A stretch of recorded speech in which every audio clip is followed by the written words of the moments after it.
ገንዘባችሁን በ30 ቀናት ውስጥ ወደ ባንክ አስገቡ። ይህን ያልፈጸመ ከባድ እርምጃ ይወሰድበታል ተብሏል። አምነስቲ ኢንተርናሽናል ሰብአዊ ወንጀል መፈጸሙን አጋልጧል።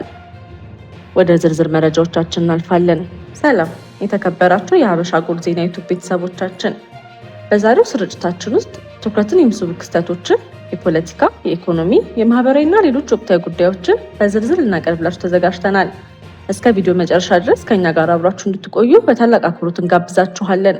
ከኛ ጋር በመቆየት አንዳችም ጠቃሚ መረጃ እንዳያመልጣችሁ ያድርጉ። አርዕስተ ዜናዎቹን እናስቀድማለን።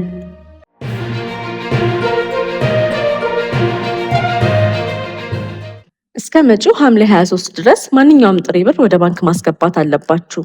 ከዛም ባሻገር በወር ማውጣት የምትችሉት 5000 ናቅፋ ነው ሲል መመሪያ ያወጣው የኤርትራ መንግስት ሲሆን ዜጎቹ በእጃቸው ላይ ምንም ገንዘብ ማስቀረት እንደማይችሉ አሳውቋል። የኤርትራ ማዕከላዊ ባንክ ማክሰኞ ዕለት ባወጣው ጥብቅ ማሳሰቢያ በሀገሪቱ ውስጥ በግለሰቦችና በተቋማት እጅ የሚገኙ የሀገሪቱ መገበያያ ገንዘብ በሙሉ ትናንት የጀመረው የአውሮፓውያን ሐምሌ ወር ማጠናቀቂያ ድረስ ወደ ባንክ እንዲገባ አዟል። የኤርትራ ባንክ ባወጣው መግለጫ እያንዳንዱ ዜጋና ተቋም የመጠቀም መብት ያለው የሀገሪቱን ብሔራዊ ገንዘብ የሆነው ናቅፋ ብቻ መሆኑን በመጥቀስ የትኛውም ልውውጥ በገንዘቡ ብቻ መጠቀም ግዴታ እንደሆነ ገልጿል። ስለዚህም ዜጎች እና ተቋማት ያላቸውን ገንዘብ በሙሉ ወደ ባንክ እንዲያስገቡ፣ ከዚያ ውጭ ግን ግለሰቦችና ተቋማት በይዞታቸው ውስጥ ማቆየት ህገወጥ መሆኑን አስጠንቅቋል። በዚህም መሰረት ሁሉም ያላቸውን ገንዘብ ወደ ባንክ እንዲያስገቡ፣ በተጨማሪም የባንክ ሂሳብ የሌላቸው ሰዎች አዲስ አካውንት በመክፈት እንዲያስቀምጡ መመሪያ ሰጥቷል። ነገር ግን ይህም መመሪያ በማያከብሩና ገንዘባቸውን በተሰጠው የጊዜ ገደብ ውስጥ ወደ ባንክ በማያስገቡ ግለሰቦችና ተቋማት ላይ ጥብቅ ህጋዊ እርምጃ እንደሚወሰድ ማዕከላዊ ባንኩ አስታውቋል። በተቀመጠው የጊዜ ገደብ የወጣውን መመሪያ ተግባራዊ በማያደርጉ ላይ ይወሰዳል የተባለው ህጋዊ እርምጃ ምን እንደሚሆን የተገለጸ ነገር የለም። ይህ አዲስ መመሪያ የኤርትራ መንግስት በውጭ ምንዛሬ ተመን፣ በገንዘብ ዝውውርና በፍጆታ እቃዎች ላይ ለ10 ዓመታት ሲያካሄድ የቆየውን ጥብቅ ቁጥጥር ጋር የሚዛመድ ነው ተብሏል። ከ10 ዓመት በፊት የኤርትራ መንግስት አዲስ የመገበያያ ገንዘብ አሳትሞ ባሰራጨበት ጊዜ በለጡ ጊዜ በህዝቡ እጅ ላይ የነበረው ጥሬ ገንዘብ በሙሉ ወደ ባንክ እንዲገባ አድርጎ ነበር። በወቅቱ የኤርትራ መንግስት የገንዘብ ለውጡን ያደረገው ህገወጥ የገንዘብ ዝውውርን ለመቆጣጠር እና የአገሪቱን ምጣኔ ሀብት ለማረጋጋት ነው ሲል ምክንያት ሰጥቶ የነበረ ሲሆን በገንዘብ ለውጡ ሂደት ወደ ባንክ የገባውን ገንዘብ መቆጣጠር የቻለው መንግስት ከዚያ ጊዜ ጀምሮ ማንኛውም የኤርትራ ዜጋ በሚያንቀሳቅሰው ገንዘብ ላይ ጥብቅ ገደብ ለመጣል ችሏል። በዚህም መሰረት በኤርትራ ውስጥ በሚገኙ ባንክ ገንዘብ ያላቸው ሰዎች ከባንክ ሂሳባቸው በአንድ ወር ውስጥ ማውጣት የሚችሉት 5000 ናቅፋ ብቻ እንዲሆን ተገድቧል። የምጣኔ ሀብት ባለሙያዎች እንደሚሉት ይህ በዜጎች የገንዘብ እንቅስቃሴ ላይ የተጣለው የመጠን ገደብ በህዝቡ የንግድ ልውውጦችና የዕለት ተዕለት ህይወት ላይ ከፍተኛ ተጽዕኖ በማሳደር የኢኮኖሚ እንቅስቃሴን እያጓተተ ነው። ከፍተኛ መጠን ያለው ገንዘብ ለሚያስፈልጋቸው ግዢዎችና ለሌሎች ወጪዎች ገንዘብ የሚፈልጉ ኤርትራውያን በወጣው ጥብቅ ገደብ ምክንያት ለበርካታ ወራት ገንዘብ ከባንክ በማውጣት ለማጠራቀም ይገደዳሉ። በተጨማሪም እንደ ሰርግ ላሉ ከፍተኛ ወጪ ለሚጠይቁ አንዳንድ ጉዳዮች ከተቀመጠው ወርሃዊ 5000 ብር በላይ ከባንኮች ገንዘብ ለማውጣት ከአካባቢያቸው ባለስልጣን የፈቃድ ደብዳቤ ማግኘት አለባቸው። አሁን ላይ በአገሪቱ ብሔራዊ ባንክ የወጣው ዜጎች በእጃቸው የሚገኝን ገንዘብ ወደ ባንክ እንዲያስገቡ የሚያዘው ማስጠንቀቂያ የወጣው ባለፉት ዓመታት በሰዎች እጅ ላይ የተጠራቀመውን ናቅፋ ወደ መንግስታዊ የገንዘብ መዋቅር ለመመለስ መንግስቱም በአገሪቱ ምጣኔ ሀብትና የገንዘብ ዝውውር ላይ ቁጥጥሩን ለማጠናከር ያለመ እንደሆነም ይታመናል። እየታየ እንዳለው ሀገሪቱ በአፍሪካ በመንግስት በጣም ጥብቅ ቁጥጥር የሚደረግበት የባንክ ስርዓት ካሏቸው ሀገራት አንዷ ናት። በሀገሪቱ ዘመናዊ የገንዘብ ዝውውርና የባንክ አገልግሎት የሌለ በመሆኑ አብዛኛው የገንዘብ ዝውውርና ግብይት በጥሬ ገንዘብ ብቻ ነው የሚካሄደው። በተያያዘም ዜና ኤርትራ ውስጥ የአንድ ታዳጊ ግድያ የተቃወሙ የአንድ መንደር ነዋሪዎች በሙሉ ታሰሩ። በኤርትራ ጋሽ ባርካ ክልል በሚገኘው አንድ መንደር ያፌት የማን የተባለ ታዳጊ ግድያን ተከትሎ ተቃውሞ ያሰሙ የመንደሩ ነዋሪዎች በአጠቃላይ መታሰራቸውን የቤተሰብ አባላት ተናገሩ። የአካባቢው ነዋሪዎች ግድያውን በሚመለከት ቅሬታ በማሰማታቸው የሟች ወንድምን ጨምሮ ከ80 በላይ የመንደሩ ነዋሪዎች በመንግስት ኃይሎች ቁጥጥር ስር መዋላቸውን ተነግሯል። የ16 ዓመቱ ታዳጊ ያፌት በጥይት የተገደለ በኋላ የአካባቢው ነዋሪዎች በቅርብ ወደሚገኝ ወታደራዊ ካምፕ ተወስደው መታሰራቸውን የቤተሰብ አባላቱና የመንደሩ ነዋሪዎች ተናግረዋል። ሟች ያፌትና ጓደኞቹ በአካባቢው ከሰል በማክሰልና በመሸጥ ገቢ ያገኙ እንደነበር የተናገሩት የአካባቢው ነዋሪዎች ግድያው ከመፈጸሙ በፊት ከሰል ለመሸጥ ወደ ካምፑ ሲሄድ የተያዘ በኋላ በወታደሮች እንደተገደለ ተገልጿል። የያፌት አባት የማነ ገብረ ማርያም በእስር ላይ በመሆናቸው ልጃቸው ቤተሰቡንና ራሱን ለመደገፍ ዛፍ ቆርጦ ከሰል በማክሰል ላይ ተሰማርቷል። ወታደሮቹ ያፌትና ጓደኞቹን ከነ አህዮቻቸው በቁጥጥር ስር እንዳዋላቸው የሚናገሩት አቶ አዛሪያ ወደ ካራና ጎዶ መንደር ለመመለስ ሲሞክሩ ወጣቶቹ በማምለጥ በመንደሩ አቅራቢያ ተደብቀዋል ይላሉ። በኋላም ወጣቶቹ አህዮቹን ከወታደሮቹ ለመውሰድ ሞክረው አብዛኞቹ ሲሳካላቸው፣ ሟቹ ያፌትና 3 ጓደኞቹ ግን ሳይሳካላቸው መቅረቱን አቶ አዛሪያ ተናግረዋል። የያፌት ጓደኞች ወደ ቤታቸው ሲመለሱ እሱ ግን ወደ አህዮቹ ማቆያ ስፍራ በማምራት ለመውሰድ ሲሞክር ከማን እንደተተኮሰ ባልታወቀ ጥይት ተመቶ መሞቱን አዛሪያና ሌሎች ስለ ሁኔታ የተናገሩ ሰዎች አስረድተዋል። እንደ ዓይን እማኞቹ ገለጻ ከሆነ የያፌት አስክሬን በማግስቱ እኩለ ቀን ድረስ አልተነሳም ነበር። የመንደሩ ነዋሪዎች ሁኔታውን ለባለስልጣን ካሳወቁ በኋላ ቁጣ ተቀስቅሷል። ከዚህ በኋላ ወታደሮች መጥተው አካባቢውን ከበቡት የሚሉት የዓይን እማኞች ፖሊሶች መጥተው አስከሬኑን ለመመርመርና ፎቶግራፍ ለማንሳት ሲሞክሩ ተከላክለዋል። ያፌት ምንም አይነት ምርመራ ሳይደረግለት መቀበሩንም አቶ አዛሪያ ጨምረው ተናግረዋል። የመንደሩ ነዋሪዎች የወጣቱን አሟሟት ስላልተቀበሉ ቅሬታ ማሰማት መጀመራቸውን የሚናገሩት የዓይን እማኞቹ ቅሬታቸውን የተለያየ መልኩ ሲገልጹ ወታደሮች ሰብስበው እንዳሰሯቸውም ታውቋል። ታሳሪዎቹ እስር ቤት ውስጥ እንዳሉ ይነገራል። ነገር ግን ምንም የተረጋገጠ ነገር የለም ሲሉ አቶ አዛሪያ ተናግረዋል። እድሜያቸው ከ16 እስከ 80 የሚደርስ ወንዶች ታስረዋል።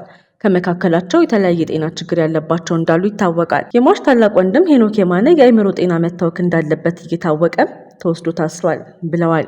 ወደ ቀጣዩ መረጃችን ስናልፍ ከሱዳን ጦር ጋር እየተፋለመ ያለው ፈጥኖ ደራሽ ኃይል ሰብአዊ ወንጀልና የዘር ማጽዳት መፈጸሙን አምነስቲ ኢንተርናሽናል በሪፖርቱ አጋለጠ። ዓለም አቀፉ የሰብአዊ መብት ድርጅት ባወጣው አዲስ ሪፖርት የአርኤስኤፍ ተዋጊዎች በምዕራብ ሱዳን የምትገኘውን ኤልፋሽር ከተማን ለመቆጣጠር ባደረጉት ውጊያ ከፍተኛ የሆነ የሰብአዊ መብት ጥሰት ፈጽመዋል ሲል ከሷል። ሪፖርቱ አርኤስኤፍ ከአውሮፓውያኑ 2024 ጀምሮ እስከ ጥቅምት 2025 ባሉት ጊዜያት ከሱዳን ጦርና አጋሮቹ ጋር ፍልሚያ ባካሄደበት ወቅት በኤልፋሽር ከተማ ውስጥና በዙሪያዋ ግድያን፣ የግዳጅ ዝውውርን፣ እስርን፣ መድፈርን፣ የወሲብ ባርነት እና ሌሎች አይነት ወሲባዊ ጥቃቶችን ፈጽሟል ሲል ከሷል። ከዚህ በተጨማሪ በመቶ ሺዎች የሚቆጠሩ ሰዎችን ለመፈናቀል እንደተገደዱና በርካታ ህጻናት ወላጆቻቸውን እንዳጡ ሪፖርቱ አትቷል። የጥቃቱ ኢላማ የተደረጉት ሰዎች መካከል አረጋውያንና አካል ጉዳተኞች ሰዎች ይገኙበታልም ተብሏል። የአምነስቲ ኢንተርናሽናል ዋና ጸሐፊም በሱዳን ያለው ጦርነት ከንጹሐን ጋር የሚካሄድ ጦርነት ነው። አርኤስኤፍ ከተማዋን በከበበበት ወቅት በኤልፋሽር የሚኖሩ ሰላማዊ ሰዎች የተጋፈጡት አስፈሪ ሁኔታ የማይሽር ጠባሳ ነው ብለዋል።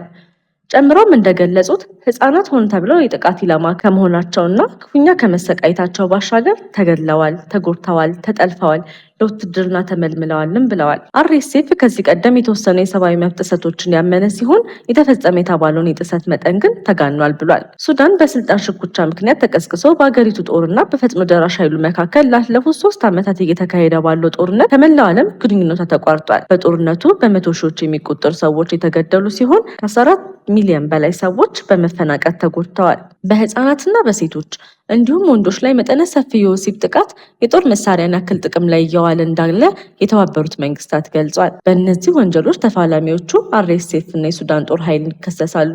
ባለፈው ዓመት መጋቢት ወር ላይ አርኤስኤፍ ከዋና መዲናዋ ካርቱም ተገፍቶ ከወጣ በኋላ ትኩረቱን በኮልፋዶር ክልልና በኤልፋሽር ከተማ ላይ አድርጓል።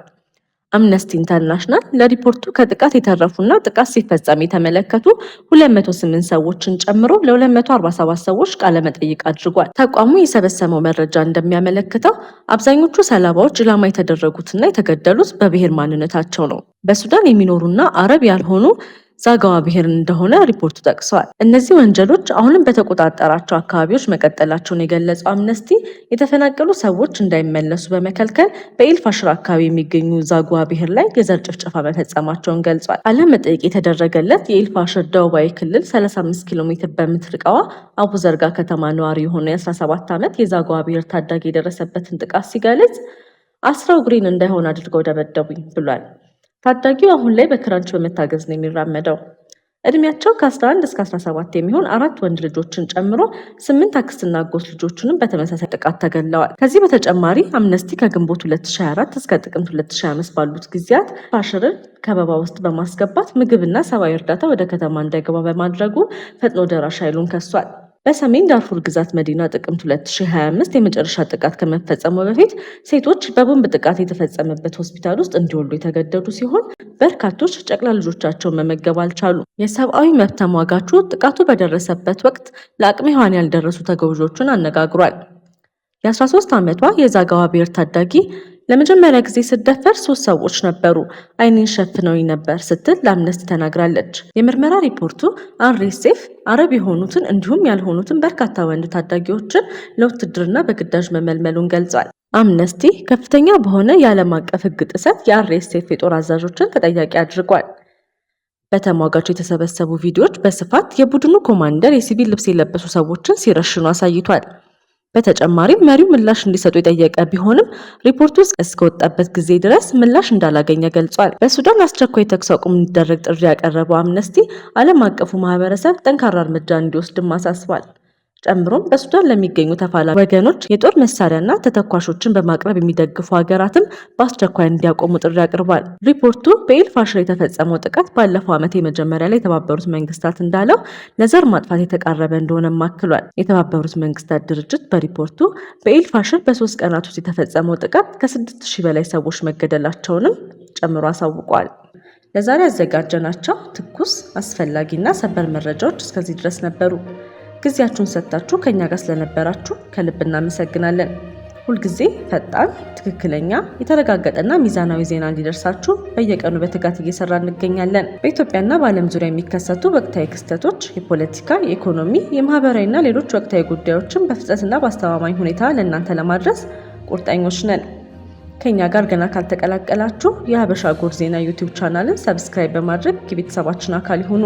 እንዲሁም የደወል ምልክቱን በመንካት ማንኛውም አዲስ ዜናና ሰበር መረጃ በታተመ ቅጽበት እንዲደርሳችሁ ያድርጉ።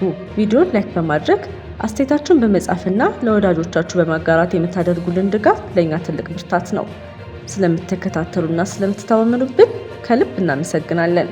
ሀበሻ ጎልድ ዜና፣ ፈጣን፣ ተአማኒና የተረጋገጠ መረጃ የሚገኝበት አድራሻ። እስከምንገናኝ ድረስ ሰላምና ጤና ከእናንተ ጋር ይሁን።